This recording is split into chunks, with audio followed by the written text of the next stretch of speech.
این دشار ورسی آمدیم، یک راهنمام داریم.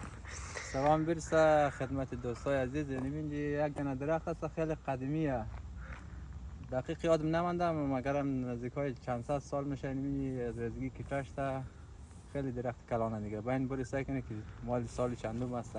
آره یعنی سعی کنید دیگه میده چند صد سال درخت اینجا بوده دیگه. خود دیگه درخت باش که بچه ها دیگه همین درخت هم میگم.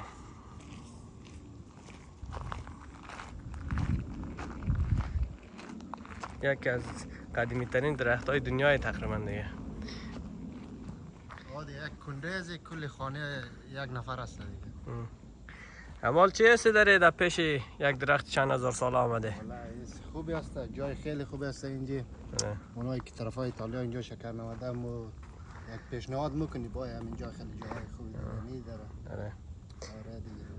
در شهر گالریا بودیم امروز، یکم گشتیم مالی در شهر ورسه آمدیم. یک شهر بسیار تاریخی و قدیمی است. همینجا آمدیم قد آقای ایدری یک چند تا فیلم هم گرفتیم، یک چند تا عکس یادگاری هم گرفتیم. مگم هوایش بسیار هوای گرم است، تقریبا هم هوای کابل جان است دیگه. 35 درجه است دیگه. هم آقای ایدری دیگه لوچ کرده خود دمزی حالا زمین ترخ کرده رئیس. والا ما گرمای خیلی بالا خب. یک ذره به حسابی چی هات است، یک ذره سکسیه، یک ذره گرمای سیاده. بریم بازال طرف شهر اونجا مریم دیگه، شهر هم نشان میده چی رقم است دیگه. یعنی اینجا چیز تابلوی از درخت هم نشان میده. این درخت سال 1787 شنده شده دیگه. 1787 بسیار قدیمیه. 200 و چند 300 سال. 300 سال دیگه تقریبا این درخت شنده شده، مگرم بعض آچاقایش میده شده دیگه. از دست باد باریش دیگه خودش سالم مونده دیگه. آن اینجا زیراش پانکاری کردم مثلا. درخت هم چند قرن زندگی کرده دیگه.